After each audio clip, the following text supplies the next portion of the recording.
are back a little bit late, but we managed. Technically, we did start, and then my phone rang and it froze the entire system, so we had to start over again. So my apologies. I feel like we need like a new solution for. It's been busy, right? Like the phone ringing and stuff. Yeah. It has. You know what? Actually, I'll be honest. I got like 3 new clients driving here today. That's how busy it's been. Exactly. So, trust me, 2024 is going to be a busy year for real estate. Yeah, totally. It will be. But let's.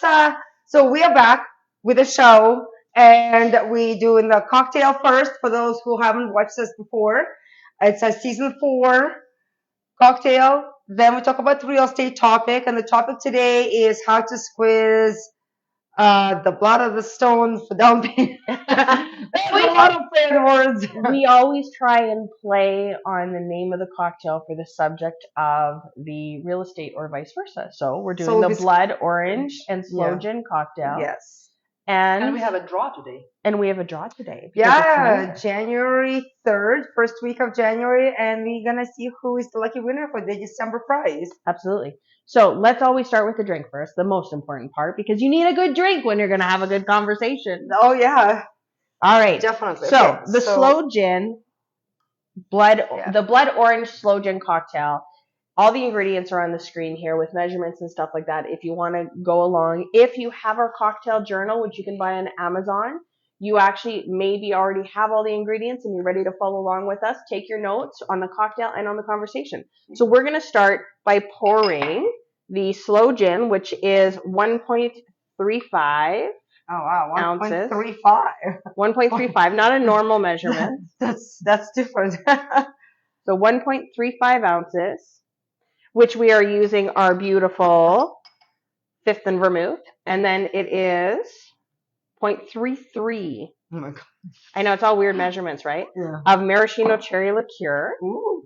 And then it's 0.2 of lemon juice. Oh, it smells good. I know, the maraschino cherry liqueur is always so good. Of lemon juice.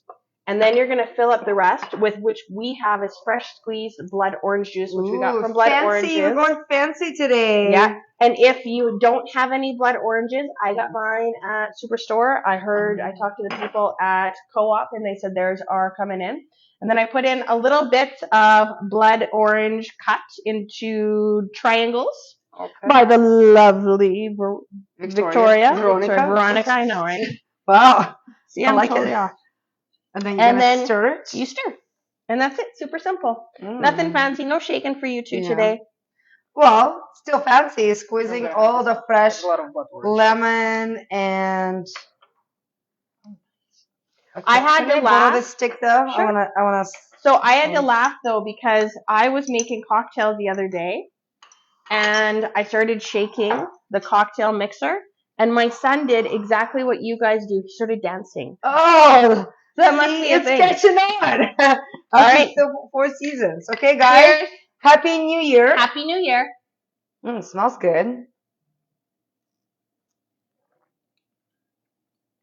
I love it. Yeah, it's tasty. It's very nice. It's delicious. I think you can kind of have this one all the time. Like, that's not a before or after kind of thing, but it is a unique drink. I think it's like breakfast drink. You think it's a breakfast drink? Obviously, it's a lunch drink. Yeah, obviously. Liquid lunch on Wednesdays, as usual. It's 5 o'clock somewhere. Oh, it's really nice. It is a very... It's not too alcoholic. I mean, not too strong, the flavor. Yeah. Yeah, but what's interesting about it, too, though, is that the blood orange juice, it tastes different. Like, it doesn't taste like normal orange juice. Yeah. It's a little bit different, which is kind of cool. Yeah, it has it's like super freshness to it. Yeah, not alcoholic. You probably, if there's alcohol in it, you would miss it. 100%. But then it's got a kind of a, it's like neat tart no, taste. you can feel the gin, actually. But sweet, yeah, like you can definitely, well, but if you didn't know, because this gin, because we already had cocktails with it, so we kind of know the smell of it. It comes through. And that gin is a gin, but it has like berries in it. So it's made with berries, so it has kind of the botanicals as well as a fruit flavor. Then you got the maraschino cherry liqueur and then the lemon juice and the orange juice. It's quite a nice drink. I have more blood orange. That's okay. It's a very, very nice drink. I don't find it very strong. Yeah, no, I think it's really good. It's definitely would be like that amuse-bouche type drink when you like clean the palate. Yeah. Or, as I said, breakfast. Lunch. It's great. No, I highly recommend for somebody who likes. I mean, the color is really Yeah. cool, very festive. It's very like it's a pretty color. So somebody who wants to like serve something that's not super strong but interesting and delicious. Yeah. And you could garnish it too with like cherries, cranberries, stuff like that. You could Yeah. even actually probably easily make this into a punch Oh, for like a Christmas party. Definitely, yeah. Like in a big jar. Yeah, in Yeah. a big, huge punch bowl and stuff. This would be a great punch. Definitely. Well, we do have what we have Russian Christmas coming up on January 6th, I believe. Ukrainian Christmas. The Ukrainian Christmas. Well, we have Old New Year or Ukrainian New Year, whatever like everybody calls. Chinese New Year. And there's Chinese New Year like February 10th. So we just keep rolling with it. Like, Exactly. there's a whole bunch of reasons to celebrate. But the biggest reason to celebrate is that we're going to be talking about down payment. And I feel like this topic right now is super time sensitive. It is. And Robin's going to tell you why. So, okay, I love this time of year because this is the time of year that all those people that struggle all year long and they say, I cannot get a down payment. I cannot get a down payment for a house. I am paying the same amount in rent every single month that I would pay in a mortgage payment, but I just don't have my down payment and I could qualify.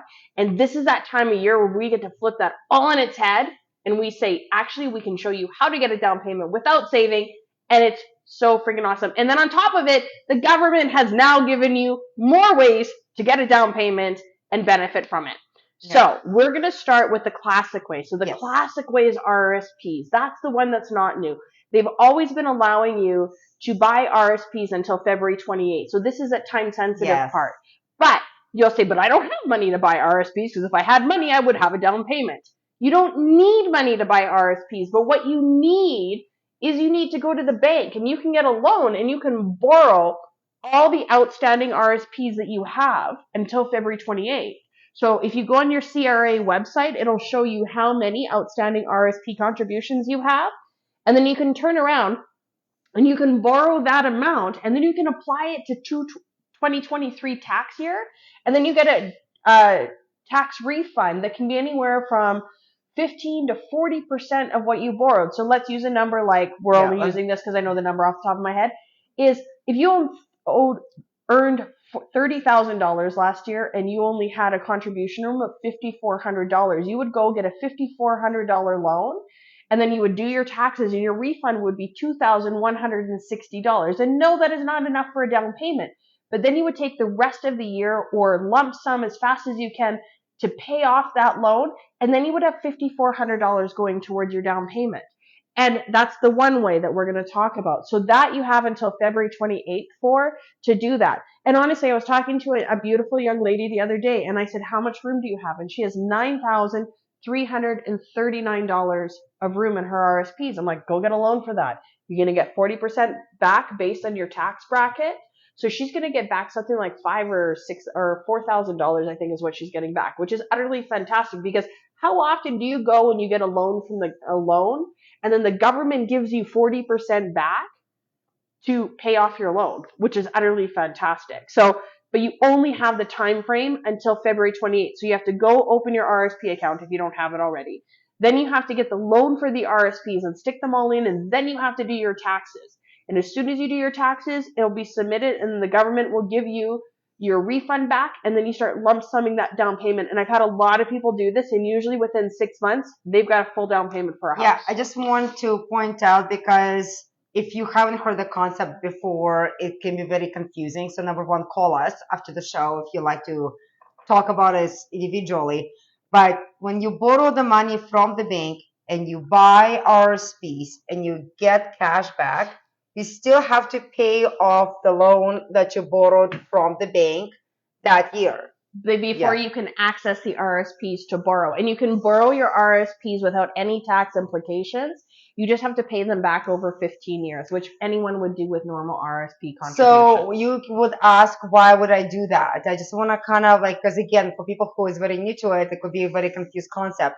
It's because if you are first time buyer, that you can use RSPs. Like you have to be first time buyer, haven't owned a house in 5 years, or freshly divorced. Yes. And divorce can be common law or legal marriage as long as there's a separation agreement. That's right.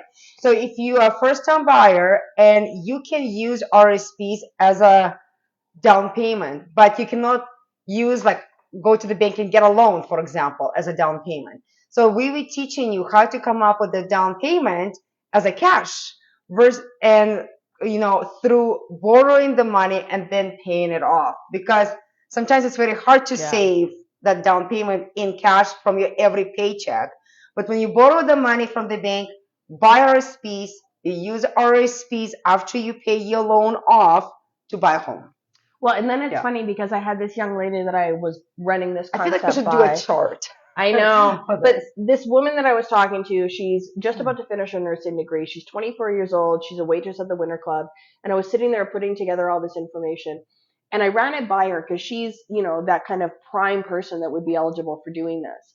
And she says, well, no, I wouldn't want to go do that because I wouldn't want to get debt. And I said, but you understand it's good debt. And she's like, what is good debt?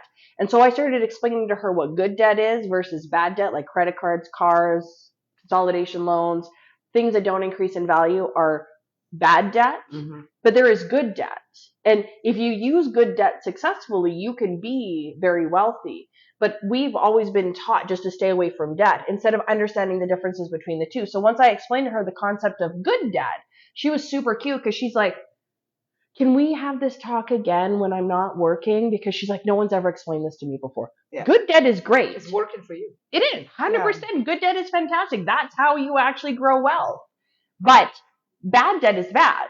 And as long as you understand the difference between the two. So RSPs are good debt because you're buying an asset that's increasing in value and you're paying down the debt. Where bad debt is buying something with debt that decreases in value. It's like, when you already have, like, let's say a mortgage, but you have also a big principal paid off in your house, and you go refinance your home to grab that principal out, and you use that money to invest into something else, you're creating, again, a good debt because you're getting more money to invest, not to buy like a boat or a TV, but like... Because those are bad debt because they're going to go down in value. Yeah. So... All right, so that's RSP. So you deadline February 28th, guys. So that's why we're talking about right now. The next thing is a first-time home buyer's savings account. Which is funny because they call it an that's a long name. I know, they call it an FHSA, which just doesn't roll off the tongue like RRSP, but FHSA. So the first-time homebuyer savings account was made by our government, and it only came into effect in April of 2023. So if your bank still seems like they're stumbling along with it, it's because it's brand spanking new. So they are trying to figure out how to make it work for them at the same time and how to make it work within their systems because it's only been around since April. So again, the first-time homebuyer savings account is very similar to the RSP in the way that if you are a first-time homebuyer, haven't owned a home in 5 years, or are freshly out of a matrimonial breakup, whether it's common law or legal, and there's a separation agreement, you qualify for this product. If you currently own a home, own a residence, you do not qualify. Now, a first-time home buyer savings account, the problem with this one, and I'm sorry, the deadline for it was December 31st. There is no holdover like there is on an RSP. So this right now, I'm going to have you focus on the RSP until February 28th, and then after that, you can start focusing on the first-time home buyer savings account. Yeah, especially if you're like really starting from zero right now, you will need several transactions of, collecting the down payment, especially if you want to buy something, substantial. Because sometimes we have really good paychecks, but we still have no money saved. Absolutely. So we can qualify for something like a bigger home, but we don't have a down payment. So that's why RSPs with combination of the first-time homebuyer savings account, which you can use them together. So you max out your RSPs at $35,000. You can only take $35,000 and borrow that to put as a down payment on a house. But the first-time homebuyer savings account, you can go up to $40,000, and then you can use them together. So that means that you can actually get $40,000. But you can contribute. Or sorry, $75,000. Up to $8,000 per year. $8,000 per year. But you can hold over 1 year's worth of contribution. So if you didn't do last year's contributions, you have the eligibility to do $16,000 this year into your first-time homebuyer savings account because you didn't utilize last year's. But you only get to utilize 1 year's before of missed contributions, not all missed contributions like a TFSA or like an RSP. But the easiest way to explain a first-time homebuyer savings account is it's like an RSP and a TFSA got together and had a baby, and it came out as a first-time homebuyer savings account. That is exactly what it is, because you get the reduction when you put Baby your money. 2023. Yeah, it's 2023's baby. Yeah. But when you put your money into your first-time homebuyer savings account, it reduces your income like an RSP. So you get that tax refund that we were talking about earlier. But when you take it out of your first-time homebuyer savings account, what's fantastic about that is that you take it out Best part. and it's still tax-free, what you put in and what you gain. So it has the RSP component, and then it has that tax-free savings component, and it's put together in one account up to $40,000, which is utterly amazing, because if you can actually make money and not pay taxes on it, that's like the best world ever. Yeah. And you get money back from the government when you put money into it. So honestly, the first-time homebuyer savings account is utterly amazing, and you can do your $8,000 per year, $16,000 if you missed last year. And right now, the only company I know that is self-directing currently the first-time homebuyer savings account is Royal Bank. Everywhere else is forcing you to put it into mutual funds that I've done research on. So that may mean a 6 to an 8%. If you're smart and you're kind of better at the stocks or better at your own investments, if you're comfortable, then you could self-direct, but you may have to look at RBC. TD says they won't have self-directing until July, they hope. So self-directing means you can choose where your money is invested through this account. And Absolutely. Yeah, you can manage it for your own. Yeah. Exactly. Yeah. So if you're more comfortable doing that, then you can do that. One question, Robin, and again, I can see the notes. I don't have my glasses. Is there a minimum that you have to put on the account, or it's up to 8,000? Because I think THC, like you have to put 5,000 and keep it. Like you cannot touch it for the year. Isn't that like First on the RRSP? no, the other one, the THC. HSA? No, there's no minimum. There's no minimum. There's no minimum. So you can put like 1,000, let's say, Yeah. or 5,000. And is there like a guidelines how long it has to stay in the account? Nope. No. So the 3 RSP months? has to be in the money in the RSP has to be a minimum of 30 days or 90 days. 90 days. So yeah. even if you borrow it and let's say you put it in today, you have to wait 90 days before you're allowed to take it out if and you were use it, able yeah. to pay off the entire debt. Yes. But you still have to wait 90 days. The first time homebuyer savings account, once you put it in, you just have a total of 15 years to use the money inside the account. What's really funny about this is actually a ton of parents did this, and I'm not suggesting if you're a parent that you and should Robin do did this. a lot of research on this. Like I know you did. Yeah, and my son actually turned 18 this year. So this is all stuff I'm doing with my own child. But a lot of parents that I talk to actually, as a Christmas present, put money into a first-time homebuyer savings account for their children that were over the age of 18. So a lot of parents actually went, opened the account for their kids, and then put... It's a great gift. It was a great gift. Do you know how many parents I talked to that actually did that this year for Christmas? The kids might not super appreciate it now, but they sure will later. Yeah, so... But between the two accounts, you can do $75,000 as a total down payment on a house, which is fantastic. Like, poof, and you made $75,000 to put as a down payment. Like how, in like what world, is that okay? I'm just reading messages. You can do that so fast within like a year. Absolutely. Well, as you can see, Robin can talk forever about this. I love this stuff because we need to mention that we have our seminar. Let's seminar. do yes, you guys. We are prepared very much in detail. I really did talk a lot. Yes, sorry. Yeah. Well, we started late too. But if you want to we're 20 have, minutes in. if you want to have a better perception of what is going on, how you can save, how you can get your down payment, the January 20 at the Aloft Hotel, we're gonna have our seminar. It's gonna start at 11 a.m. and you're welcome to come. It's gonna be bring a friend. Useful it's information. Free. You can go on Eventbrite, no? Right? Eventbrite? Yeah. Sorry. Tickets, you mean? Yeah, it's to free. register. Eventbrite, yeah. Yeah. RSP, register, whatever. It's a free seat. And you're gonna have the better perception and better view of everything we're talking, and you can ask the question, and it's gonna be mortgage brokers there. So if you want to have the whole picture, you are welcome to join our seminar January 20.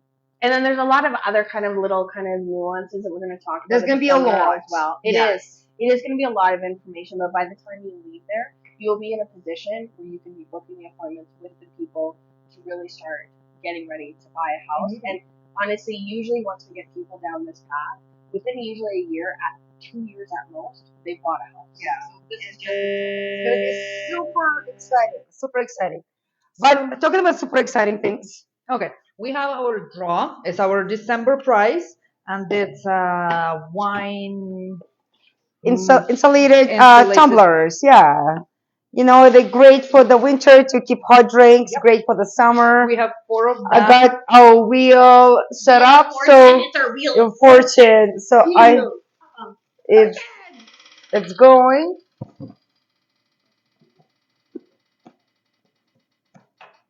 Thank you, everybody, again, whoever participated. You get on this list by liking and sharing our show. All right, who is it? Mo Ram. Man. How exciting! Sorry, Mo, if I said your last name wrong. It's very exciting. Absolutely, that's for you. You have won 4 thermal wine tumblers or drink tumblers. Yes, I know Mo tried to win for many months because I put the names in a Wheel of Fortune. It sounds like 2024 is going to be your year, buddy. Yeah, exactly. Okay. And our next prize is going to be wonderful tiki glass. Yes. 6 of them.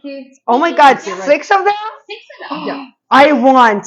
Here's how it looks like. And that's because we're getting you ready for the summertime. We're getting you ready for the nice weather. You get to win this at the end of February or the end of January when the weather's starting to turn to get warm, so you can make your special drinks for your patio and look Hopefully from the Tipsy Realtors book, you know. And I can tell you I already saw Easter decorations. Oh, yeah. Yes. Easter decorations. So Costco has we're them. finished with Christmas season and we're going to get ready for the warm days. Yeah, you guys know how to find us. Like and share and tag your friends and family on any social media platform you see us. Obviously, Facebook Live. Well, hang on though, but we're going to talk about next week. Oh, yeah. Because next week, what are we doing? We are having a rosemary and limoncello sloe gin sparkler. So same alcohol. So if you bought it for this show, you got it for next show. And we're going to talk about how to make your net worth sparkle, which is another conversation I could talk hours about because I love showing people how to make money. Just book an hour, guys. Exactly. During your lunch for next Wednesday. Okay. So sorry. Yes. So you're on all the social media. We have Facebook, Instagram, YouTube, LinkedIn. LinkedIn. Yes. Whatever you see, Robin Mosen Associates, the Tipsy Realtors, like, love, share. That'll be awesome.